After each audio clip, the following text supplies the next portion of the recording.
say a damn lie. Is it just me or the vibe been steady going down? But you on the safe line. Took me so long, figure out what you want. Every time you're with me, it's a great time. Only way you reach out is with your hand in my pants. You won't buckle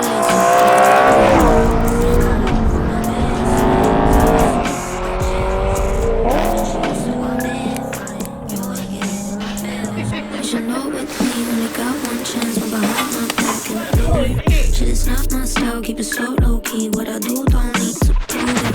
One thing I need, I need to show you. Never see.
Friend Bentley, leg up. Why they be down the boy? Tell them it's part of the plan. It's the unit, I'm feeding them slaps. The bees in the bone.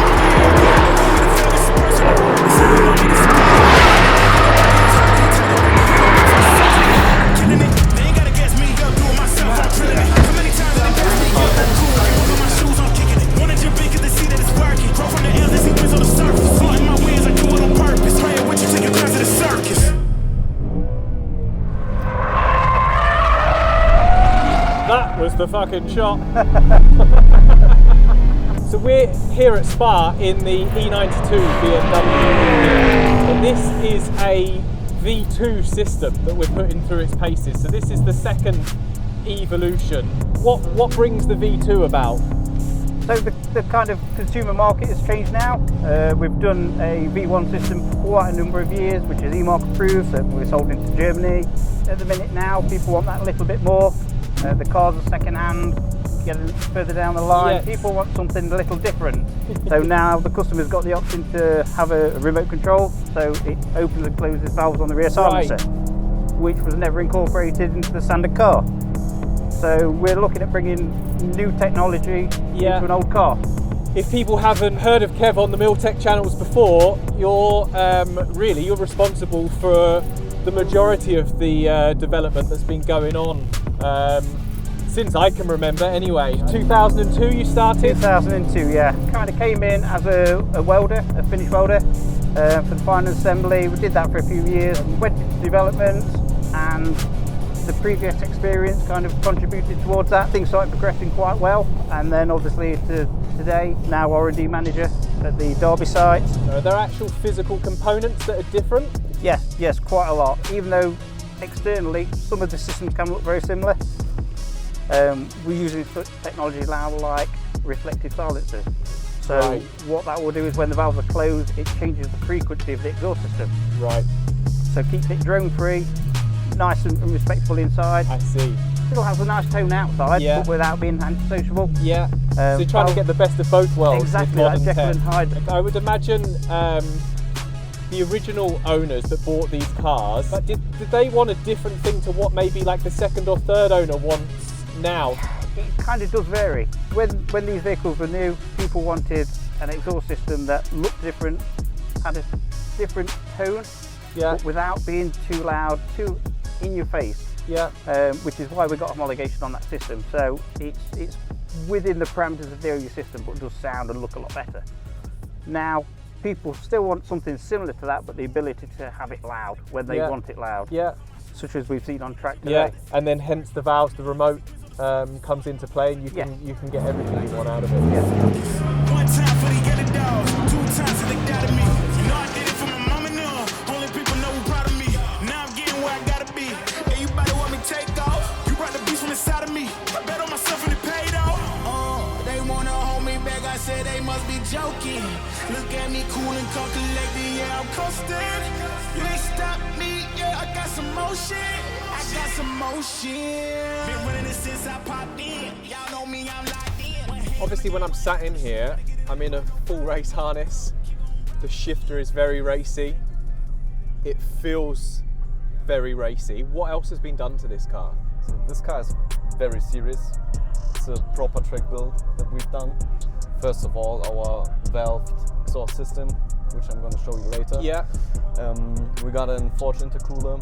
We got the EDV induction kit from Forge, HA downpipe, 300 cells with E-Mark as well. And what's good? Everything fully road legal then. That's the best part of the car in Germany. Everything is road legal. Yeah. It has TÜV, ECE, and we've done the German TTG. That's like the new law we have in Germany. Yeah. We did that in combination with all of the parts in here. So you can build the car exactly like that. Yeah. And you're fine. You can have it.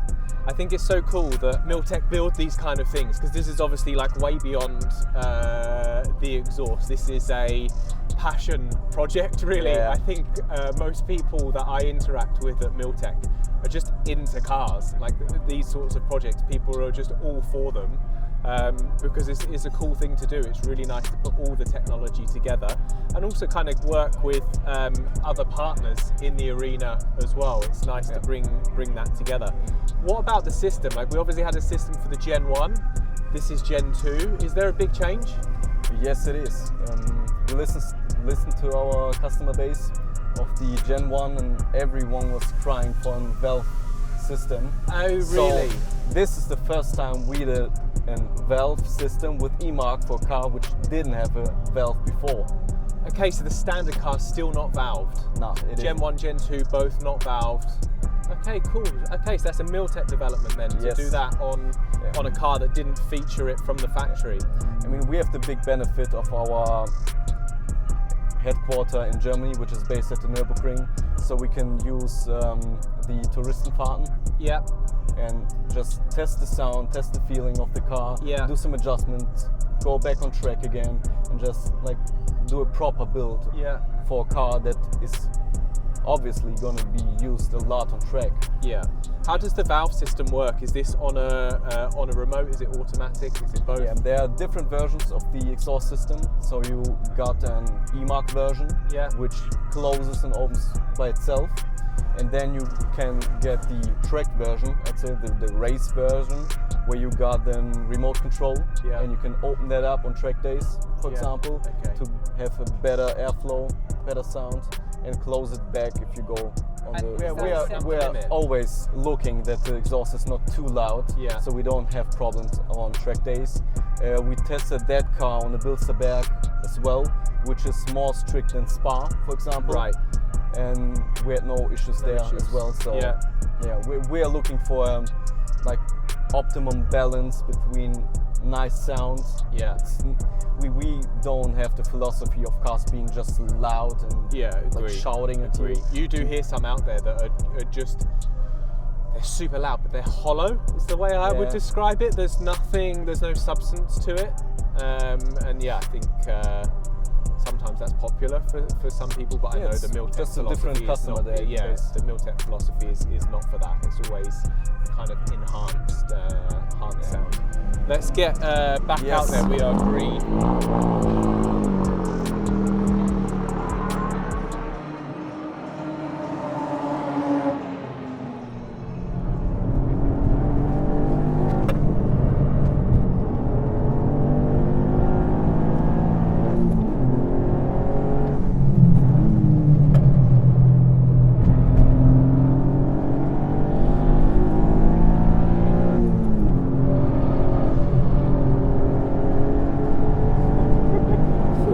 That we're chasing a GT3 RS.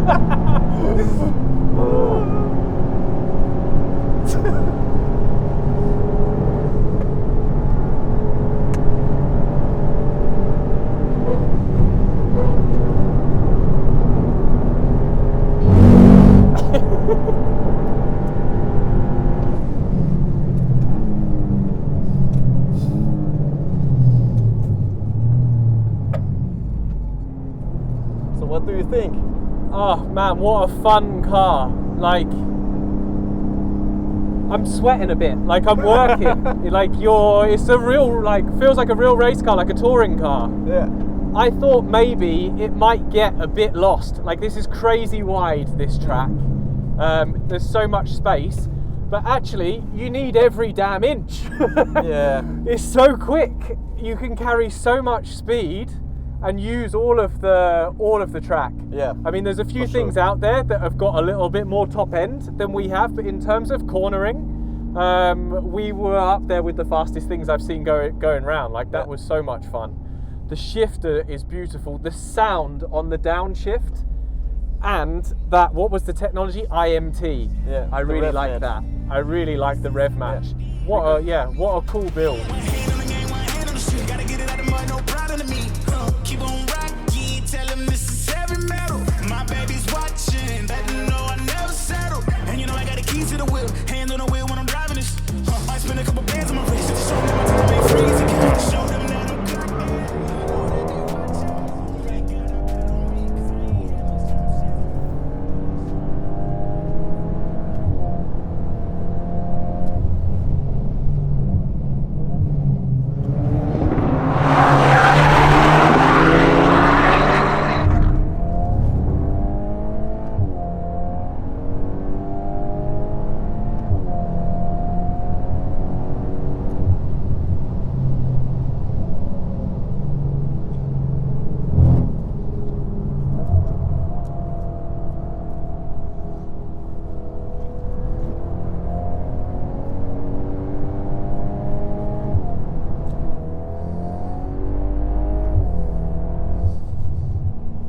Right, we'll take a call off here. Alright. Just about to get let past by the GT3 RS, which is wild in the Golf. Yeah. This is a real giant killer, isn't it, on track? I've had a few experiences with the Golf. Milltek had a Mk8.5 Golf R that we took on track at wet Silverstone. Yeah. And with the four-wheel drive system, it was just so much faster than anything else, and there were sort of all sorts of supercars there, and we were running rings around them in the Milltek Golf. It was really fun. Yeah, the Golf always seems to be underestimated, it seems like. Yeah. Yeah. I think especially in more recent models where they've like toned the styling down a little bit. Yeah. It's a bit more of a sleeper, isn't it? Like, if you know, when you see one on the road, you know about cars, you can pick it out, but actually to the untrained eye, sometimes you might not pick out the R until you hear it. Yeah. I've actually been lucky enough to drive quite a few of the generations of Golfs over the years in all different kind of configurations as well. But my first touch point with Milltek actually was in a Golf.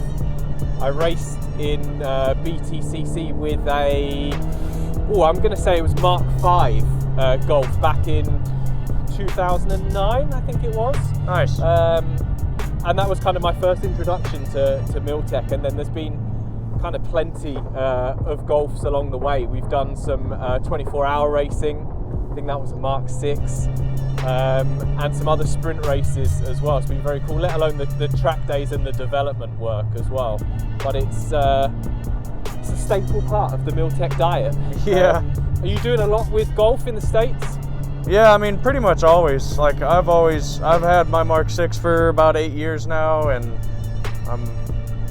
as far as Milltek goes, we're always very close with the Golf. We've got Wookiees in the Woods coming up, which is a huge R32 event, but now it's all R's and basically just all Golfs.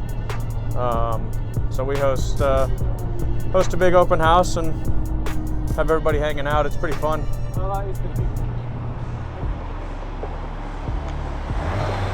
How's that? Really fun. Like, you can't knock the Golf R on track. Like, we passed some big power cars, you know, supercar kind of stuff. Like, this holds the road so well, puts down the power, and it's a pretty hard car to beat around track. As long as I can remember, I think we've had a Golf R on fleet at Milltek. Because what are we, this is 8.5, isn't it? Yep, 8.5. 8.5. Yeah. Crazy to think also that we've offered every Golf generation up until this year. Now we're actually bringing back the Mark III system because we've heard all of your complaints. People want the Mark III. Yes, people want the Mark III back. So we're bringing back the Mark III, as well as offering now every single generation of Golf exhaust. Is it difficult to bring something like that back? Like, regulations change. I know that with the sort of like 3 areas that we're operating in now, there's different regulations you've got to meet. Well, it's nice that we are operating in different areas because we can actually test them now in every single situation that they could be placed in. Yeah. So if we need to tailor them for the US, for Germany, for the UK, we can actually tailor them for those situations. Yeah, I think that's a big part of the track testing. Like, I know my role in the track testing is to try and put things through their paces, give them a hard time, get them hotter than they've ever been before. Yeah. But it's interesting to know that things are being developed kind of separately with regions in mind. Most of the Golf systems are developed in the UK, but with our test facility in Germany, we're actually able to make sure that we have E-Mark systems for approval. And in the US, we're actually able to make sure that they still sound good, you know, non-OPF versus OPF, and make sure that we can offer the best product available.